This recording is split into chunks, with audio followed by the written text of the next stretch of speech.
joined here today with Dr. Jeff Meldrum. How are you today? I'm great, thank you. Thank you Beautiful so much. spring. I'm sorry? I'd say we finally have some spring weather, so it's a nice, sunny, warm day today. It is perfect for camping weather. Yeah.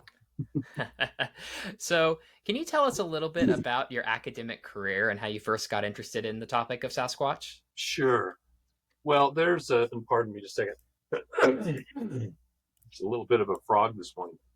Um, there certainly has been some synergism between the two topics, the development of my career and the interest in the topic of Sasquatch. I was exposed to Sasquatch, Bigfoot, way back when I was a youngster in grade school, when Roger Patterson did one of his first public showings of the film in Spokane, Washington, where I lived at that time. I was fascinated with all things, as so many kids that age, prehistoric dinosaurs, cavemen, and other mysteries, both natural history mysteries and otherwise, extraterrestrial, possibility of extraterrestrial life and so on, which was on everyone's radar at that time. And so the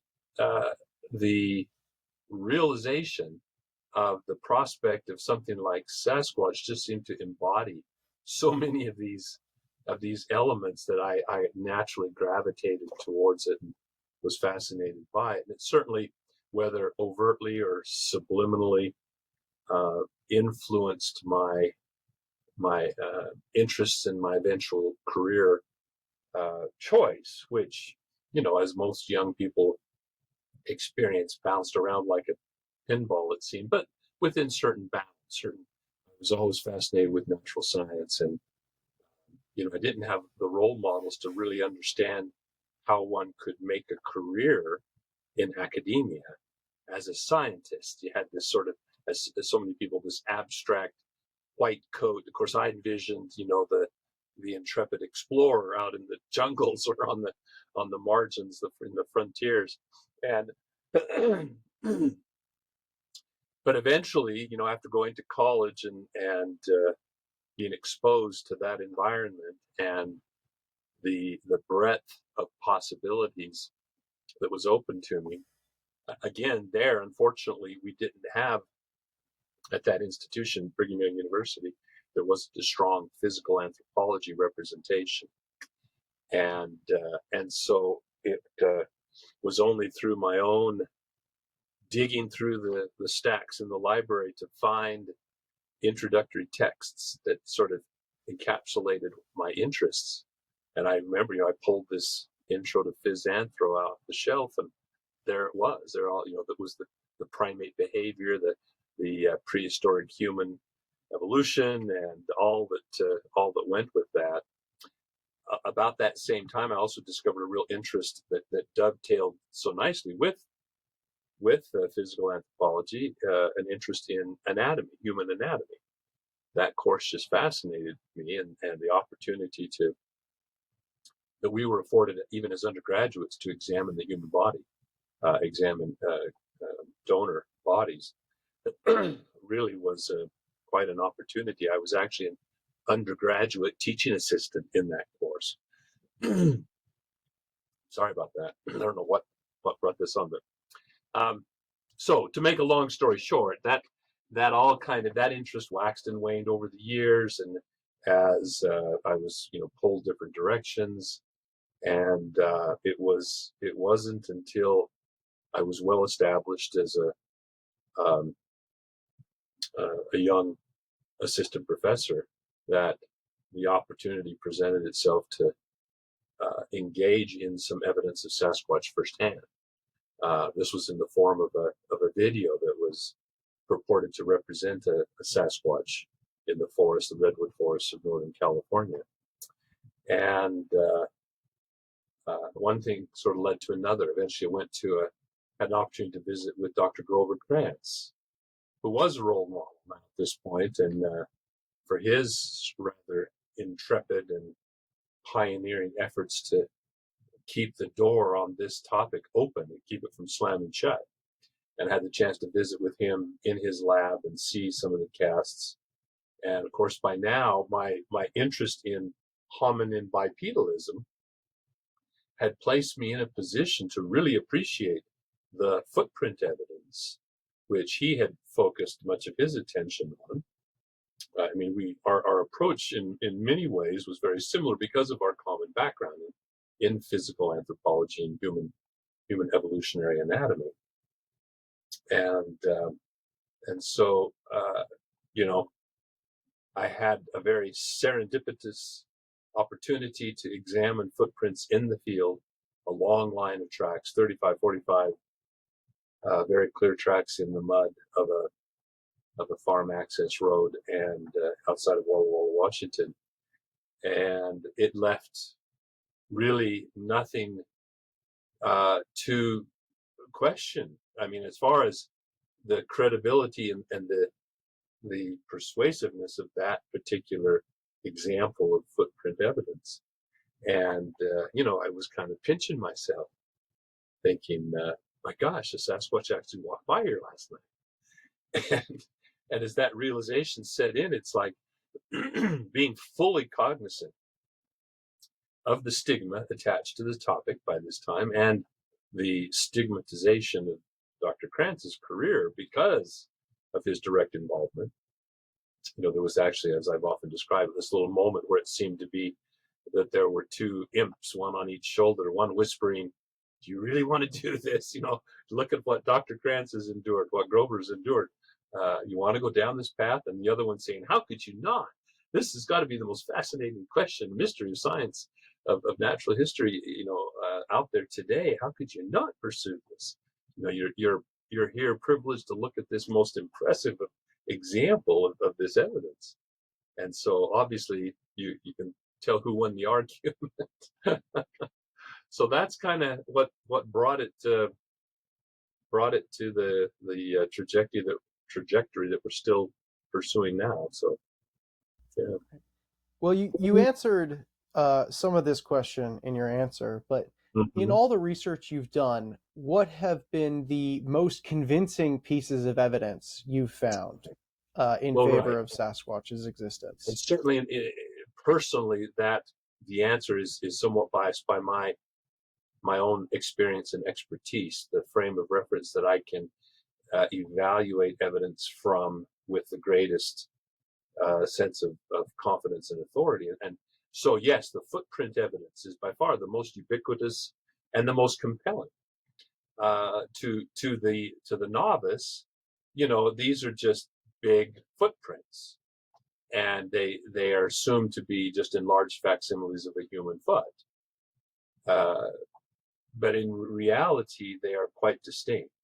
They bear resemblance really only in the fact that they have a non-divergent big toe that aligns with the lateral digits and that plantigrade foot posture, that flat-footed, down on the ground from toe to heel, as opposed to so many other animals we're familiar with, our cats and dogs, that are digitigrade and have their heel elevated up off of the ground.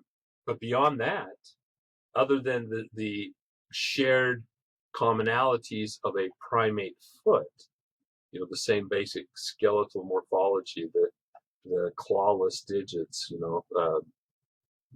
festooned with nails instead of claws, and etc., they are different from our feet in that they are archless, they're flat, they're exceptionally broad relative to their length. Their toes are longer. The heel is relatively elongated for greater mechanical advantage, greater leverage of the muscles acting about the ankle.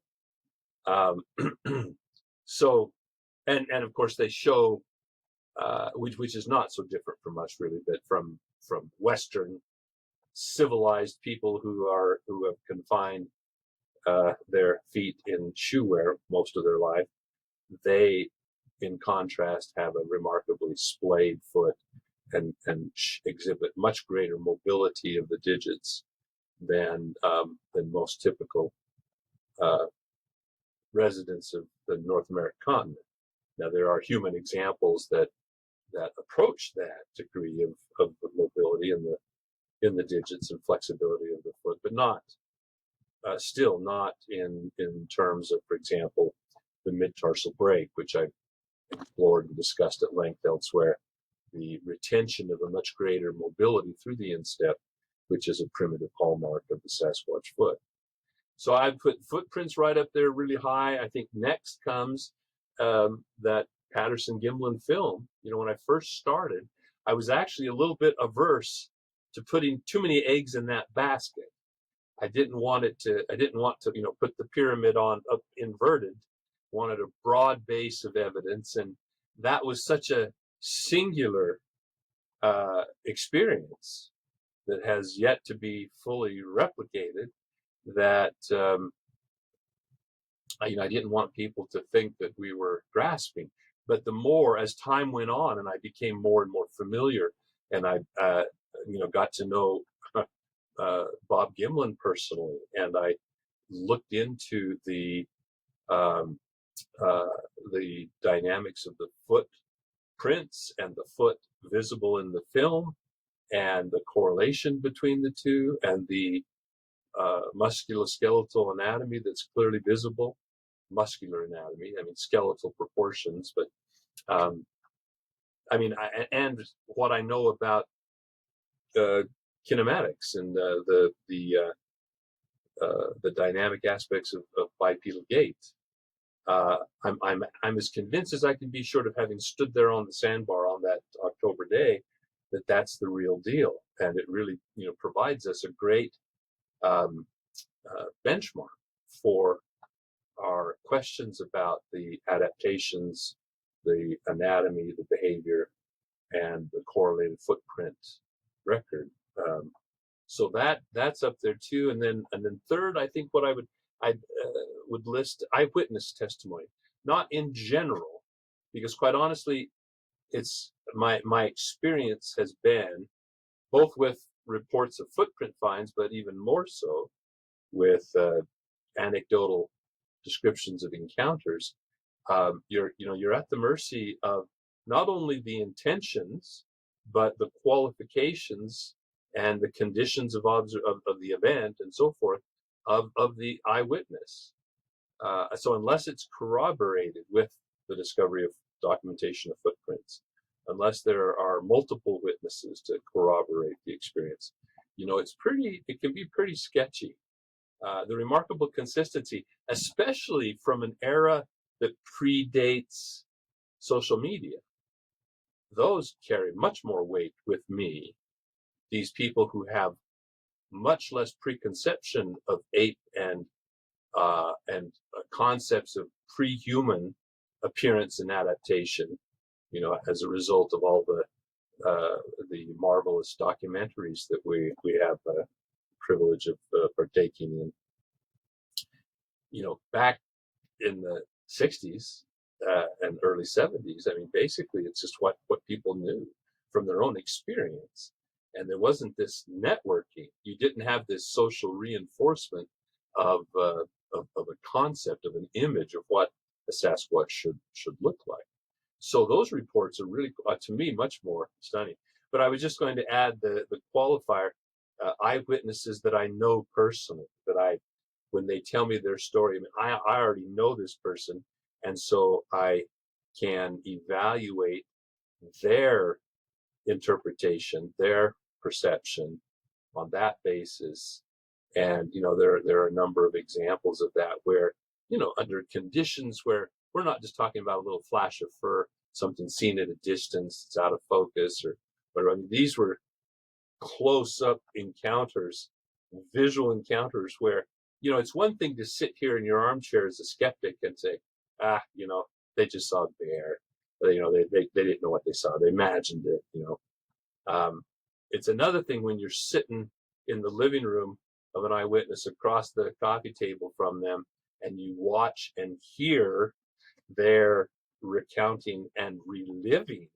That's what really strikes you, is when you see them relive that experience, and you see their heart, start to race, and the hair stand up on their arms, or the tension in their voice as they relive, in some instances, this experience that has truly affected them, and which they can describe in remarkable detail. That's hard. That's hard to simply look at a person after that experience and then say, "Ah, well, that sounds good," but it's just you just imagined it. Can I Yep. also ask about how much evidence do you give to the Skookum cast, which I know you've personally investigated, and the nesting sites that Seth Breedlove has recently done Right. a documentary on? Yeah, the Skookum cast has been a problem, and well, I should say a problem. It's been problematic in that, again, it's rather singular, and it's obtuse, quite honestly, to the inexperienced uh, onlooker. It's something you might see on the hanging on the wall in the waiting room of a doctor's office. Some abstract art. Um, Without an understanding of the comparative anatomy underlying that impression and some familiarity with such impressions, it can go right over your head.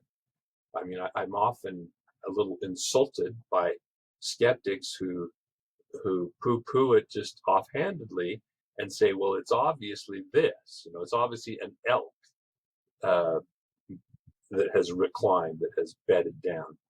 Well, I mean, don't you think that the very first thing I would have done would be compare it to elk? I mean, the first thing I did was take a large format color print, photographic image of that, went down to our zoo here in Pocatello that specializes just in endemic species, and we have a huge paddock that of a couple of acres that has bison, elk, and deer and antelope all commingling in there, and there are all sorts of bit. And I went in company with the keepers. I showed the keepers and asked them what their impressions. These keepers who see the grounds day after day after day, see the impressions, and while there's some superficial similarities that are inescapable, the devil's in the details, the distinguishing details.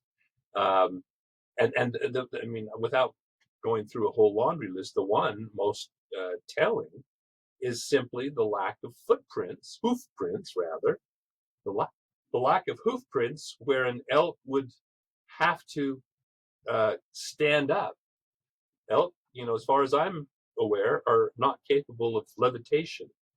So they have to put their feet underneath their center of mass in order to stand up. And yes, there were some elk prints in the mud that wandered by the imprint, but there were no hoof prints in the critical place that if it were an elk, would have to be positioned. Now, the same thing would go for a Sasquatch, but it would be possible too to kind of roll, and that would explain some of the distortion that you see from. And people have to visualize this properly.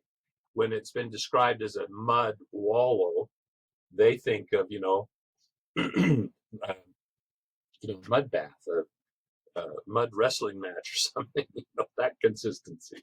And no, it's not that. The soil was extremely clayey, and there was a puddle. It was a turnabout, uh, a wide spot in the road where there was a graded area so the trucks could turn around, and it had a low spot in the center which would accumulate rainwater and create a standing puddle, which was in the process of evaporating, leaving a halo of moist, very clayey soil around the puddle. And they had pitched this remaining fruit, apples and cantaloupes, into that puddle. And whatever had left the impression had approached on the dry dirt that was all chopped up from traffic, from vehicular traffic and other prints of other animals and humans. And it had reclined on that moist, clay, not muddy. When it lay down, the mud didn't come back up with it. It wasn't bathed in mud, but it left an impression in that clay soil. down to the striations of hair. So Owen Caddy could meticulously map the hair flow, the pattern of hair directional flow over the entire surface, which was another means of comparing to an elk.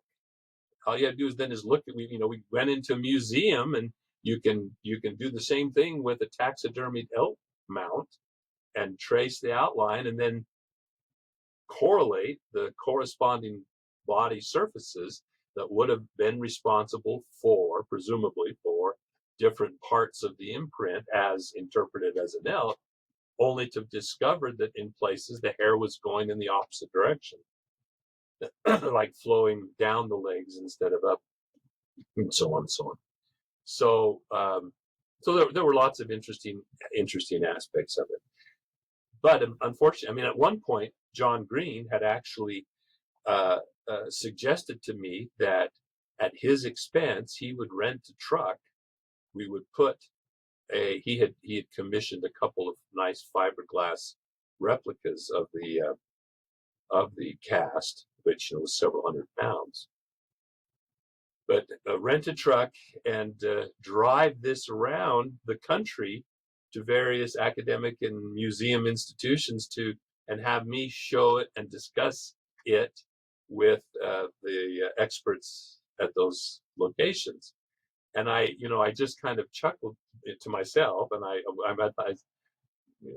complimented him, praised him on his initiative and his enthusiasm. I said, but I said again, you're placing way too much significance on this one piece of evidence. If I were to undertake such a thing, I wouldn't take just the Skookum cast. I would take a whole selection of footprints, and I would, I'd make a representative sample of the various types of evidence that we have, rather than put all my eggs in that basket. Of course, that it never came to fruition. It just wasn't really a practical thing. It could have had some potential benefits. I'll tell you, I always had a challenge when it came to getting an abstract accepted at the physical anthropology meetings on this topic.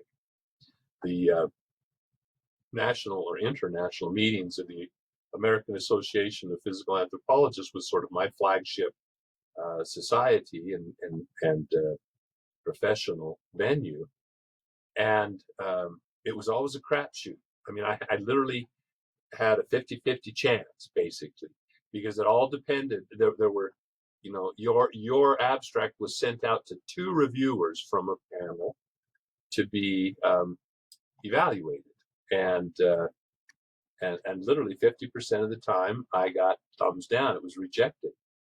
And unfortunately, in our society, there wasn't a mechanism by which you could appeal such a decision.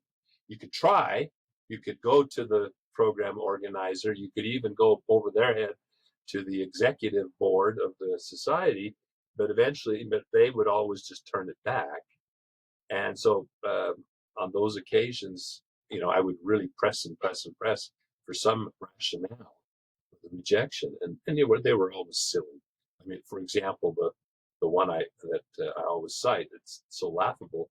This is not a topic of general interest to the anthropological community. The possible existence of a relic hominin or hominoid, and but one time I did get an abstract accepted, and it was basically reevaluating or revisiting the PG film, and so I actually it was sort of unprecedented. Instead of just the poster, the panel on the poster board there, they let me put a small folding table in front of my poster, and off to the side of the aisle, I had a TV with a VCR. And some of your listeners won't even know what a VCR is. Those big cassettes.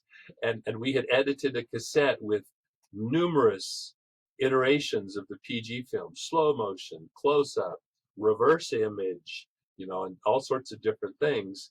And so the thing played for about an hour and a half, and then I would just rewind it and play it again. So it was constantly playing, looping through that 60 seconds of film footage. And for many of these people, these professional anthropologists, this was the first time they had ever really seen the video or the film portrayed in that quality.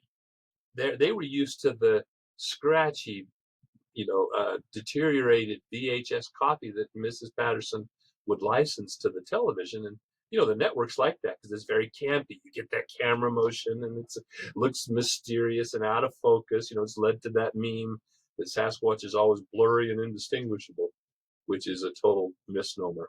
But, here were some of my colleagues just sitting there, minute upon minute, just watching this play and shaking their head. Like, I had no idea that it was that substantial. And then on my little folding table, I had a selection of footprint casts from the film site, and so they could literally physically hold and heft these casts and examine them from different angles, and it was hugely successful in opening up some minds, I'm sure. So it's always kind of an interesting challenge. And I got down the side road, and I can't remember what path we were pursuing before. I'll be guilty of that repeatedly, I'm sure. But no, this will be great. If Sasquatches existed, presumably they'd have to be quite intelligent in order to have evaded detection on a mass scale to this extent, perhaps covering up their tracks or even burying their bodies or these types of things. If such a species were that intelligent, would that challenge what makes us as humans distinct? Would a being like Sasquatch cause many to radically rethink human uniqueness in the animal kingdom and world? And right. Well, I think that the premise is just that you present is a little bit misconceived, and that is that the ability to evade human detection requires extraordinary intelligence. I mean, all you have to do is talk to the hunter who's been searching for that trophy buck year after year after year after year. I mean, the fact that it is a trophy buck suggests that it's been successful in evading human hunters all those years to get that big, massive rack there on its head. And so that that doesn't require extraordinary intelligence. I mean, animals are capable. We're not in our element when we're out there. The tables are turned, and we think very highly of our abilities to detect and find.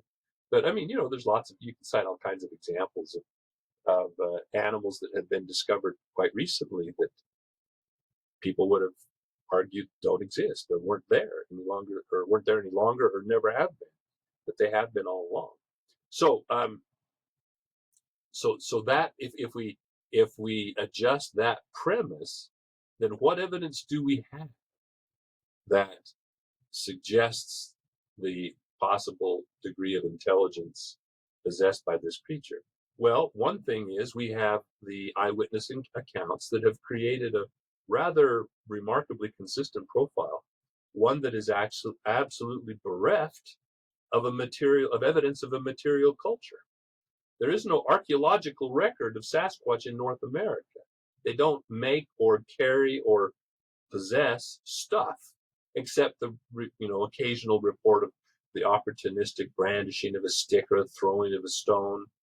But they're not wearing clothing. They don't have fire. They don't have home bases. They don't have these the various accoutrements, as George Carlin would say. Where's the stuff? And so that's one. As I mentioned, I placed great confidence in the veracity of that film behind there. And if you look at her cranial proportions, that remarkably deep face that's very robust Australopithecine or Gigantopithecine, like something that has this robust adaptation of the facial skeleton and a remarkably diminutive relative to its body size cranial capacity. The proportions, the relative proportions, line up nicely with Australopithecines, which have brains only about maybe 10% larger than a chimp or a gorilla. Now, there still is this argument about, well, brain size.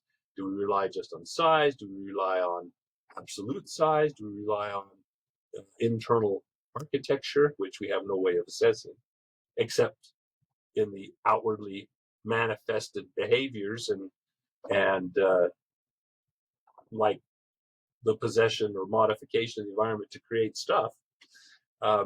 But instead, we've got something that is essentially like a late or a bipedal ape or an early bipedal hominid. So then but that's still, there still is some room, and I'll allow for the possibility along that spectrum between us and early Australopithecines. But again, you don't have to get down that path too far before you start finding evidence of other tool-making behavior. Now, of course, you can adopt the position that, well, there's different types of intelligence, and maybe an intelligence like ours that is so attached to material things, modifying our environment. Maybe another way, when you look at something like the intelligence of a dolphin, a different sort of social intelligence that doesn't rely on material things. They don't have a tote with all their favorite stuff.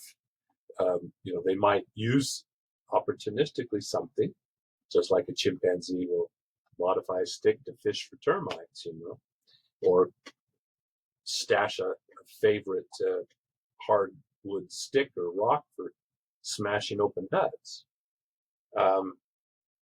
But then, again, you're hard pressed to justify that if this creature is fairly closely allied with the hominoids, at least, perhaps even the hominins, then you would expect there to be some inherent internal consistency in the evolutionary trajectories. You don't often get real aberrant. I mean, we're somewhat aberrant, aren't we? I guess you could argue that from the other hominoids and even hominins. But so I my personal opinion is there isn't good evidence that these creatures have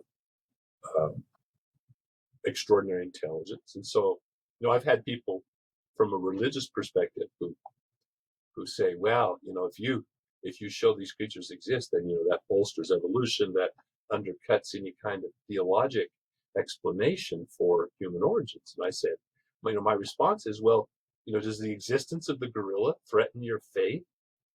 Does that lessen your belief system because there's a creature that is remarkably similar to us anatomically? Well, no. I said, well, in my opinion, these are just bipedal gorillas. They don't threaten my position, my self-esteem, my idea of what it is to be human, any more than one of these other creatures do. Now, there certainly are implications. The fact that creatures like gorillas and chimpanzees exist should be food for thought for any rational person that's contemplating our origins as a species, and if not, our purpose for being here. You discuss in your book the spiritual interpretation of Sasquatch by North American tribes, right, which seem to almost be nearly universal in affirming the existence of Sasquatch. Could you summarize some of that for our audience who might not be familiar with that? Sure. Well, it's always been a challenge to generalize and take a poll, so to speak, of Native American perspectives on this topic, because their attitude towards this, as with so many other subjects, is it's taboo to share with non-Indigenous peoples, non-Indigenous community, and so there are very few systematic surveys of Native American perspective. The one that I sought permission to reprint in my book because of the rarity was this piece by Gail Highpine, who was herself Native American and so had access as a result of that to many of these traditional points of view, which she did a great job in kind of summarizing. And you're right. I'm glad that you qualified that. It's not absolutely universal. I mean, certainly there's tremendous introgression amongst various cultures, but there also seems to be greater, what's the word, potency, greater density of the traditions in those ecological areas where Sasquatch exist, or amongst tribes that have in the past occupied those areas, because obviously there's been a lot of movement of these tribal groups, and they don't necessarily have it historically or currently, obviously, with the reservation system being rather displaced, occupy some of the traditional lands where some of these stories may have taken root.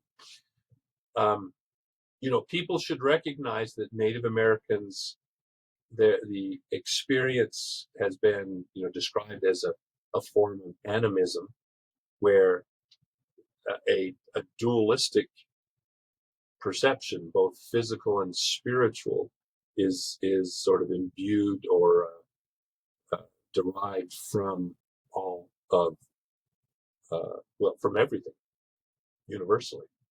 And so if there are spiritual aspects described about Sasquatch, it doesn't make it a mythological or less than real. It just means that, like so many other animals that are much more common, they have imbued them with particular personalities, particular meanings, representation of different morals, ideals, and so forth. So, as I said, it's tough to really understand that Western culture has created a very distinct demarcation between those two ways of perceiving the Western scientific tradition based on empiricism is one way of experiencing nature, through experience and experimentation. I mean, that's where experiment comes from, is you actually experience the phenomenon, the process. But it isn't the only. I mean, those who adhere to that idea, that it is the only way to perceive reality is through rational, objective empiricism, that's called scientism. Whenever you have an ism at the end, then it's, some sort of philosophical thought, philosophical approach. And I think most people, there are some ardent adherents to scientism, but most scientists do not exclusively, I think, limit their own personal experience of life to that. They acknowledge that there are other dimensions of experience, other emotional and spiritual aspects of our lives. So as a scientist approaching this topic, I tend to be much more empirical. It's not that it doesn't make sense. It's just that it's not empirical. And so I'm limited. I can't really share those observations, those experiences objectively and replicably with my colleagues. So as a scientist, I'm limited to the data. But that doesn't mean I don't have, I'm not open to other possibilities. But it's important that people understand. I mean, and many enthusiasts out there, non-scientists, fail to make that distinction, and then take umbrage if I am not quick to jump on their bandwagon when it comes to their extremely subjective experience. That, I have a tendency when I'm invited by such individuals to come out with the potential of sharing in those experiences, of being kind of the party crasher, I guess you'd say, because the orbs never appear, the voices never arrive in my head, and so forth. So it there has to be, if it's not a shared experience, it's a personal experience, and maybe you're supposed to just keep those personal experiences to yourself. Is kind of the attitude that I adopt.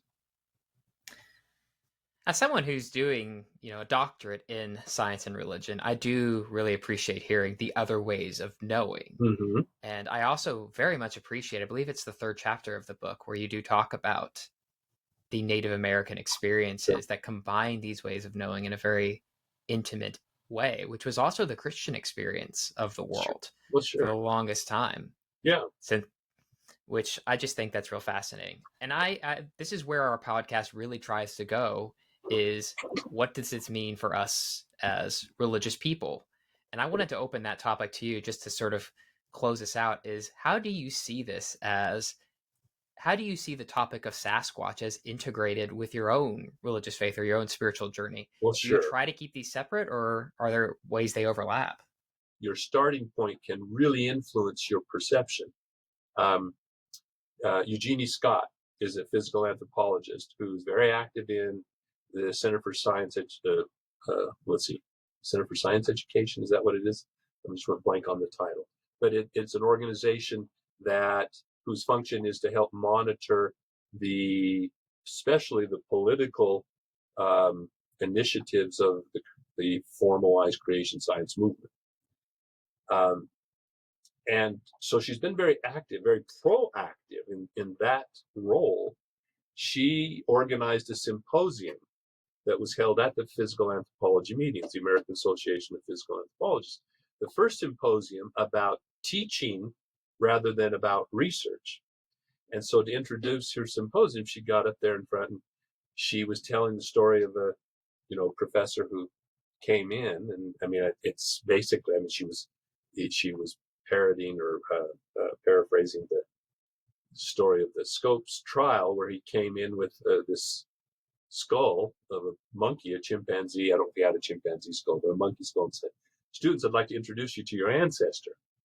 And so she was saying how that was a little insensitive in today's politically correct environment, and that professors of anthropology might take a little more delicate approach. She said, you can't really say it like that. You can't come right out and say God didn't create the earth, but you could say there is no evidence that a divine creator brought about the existence of this planet and life on it.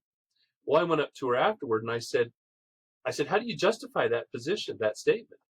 There is no evidence. I said, that comes from your preconception that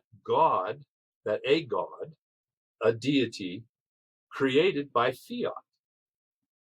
God said, let there be light, and there was light. God said, let the waters gather separate from the land, and it was so, and it was good.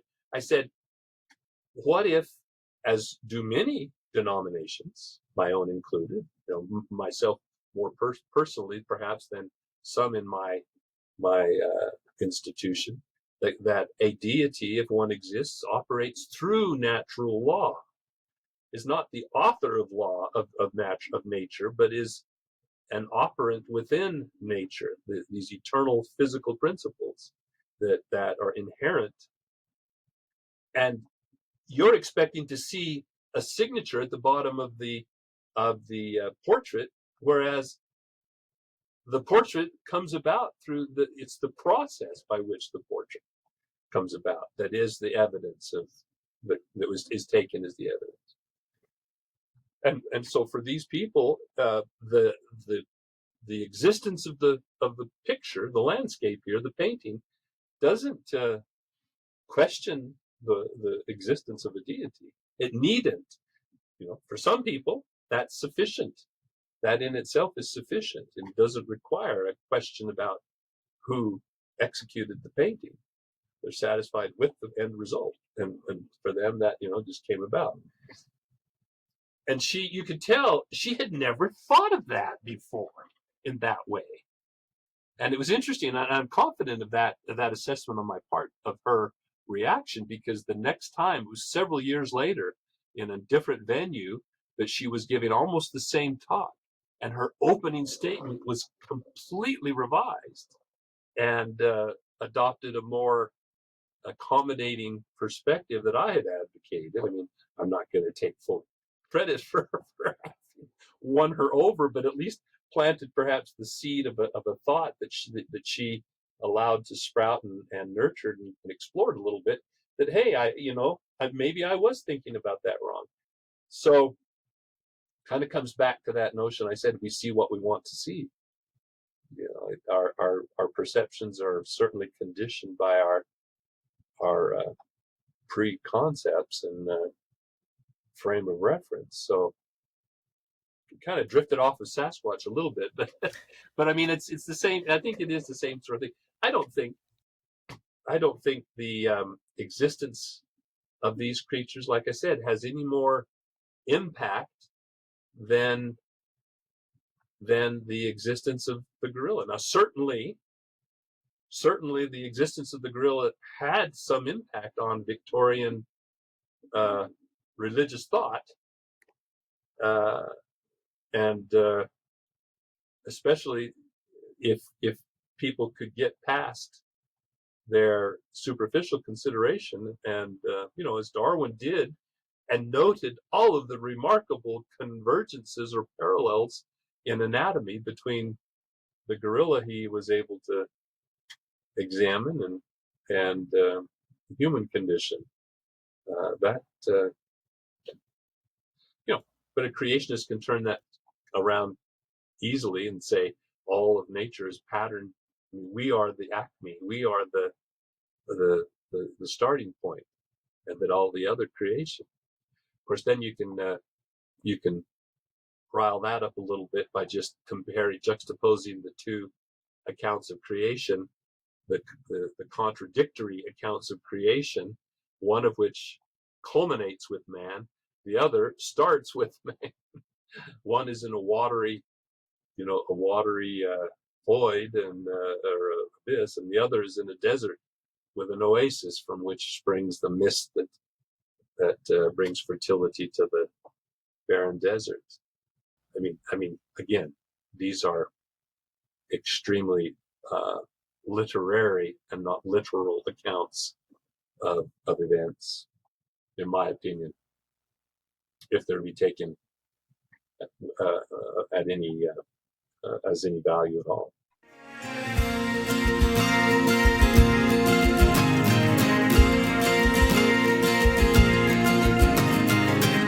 Thanks again for listening to the Spiritually Incorrect podcast. If you like what you heard, please consider subscribing and leaving us a 5-star review. We're an up-and-coming podcast, and every little bit helps. Also consider joining our Patreon page. Patreon sponsors have exclusive access to unaired episodes, different kinds of merchandise, the ability to suggest an episode, and even an hour-long interview with Jonathan and I. Check it out at spirituallyincorrectpodcast.com and see what you're missing out on. Sound effects from zapsplat.com. Special thanks to Jordan Birch, whose song Starry Night provides the intro and outro for this podcast. You can hear more of his music on YouTube or Spotify.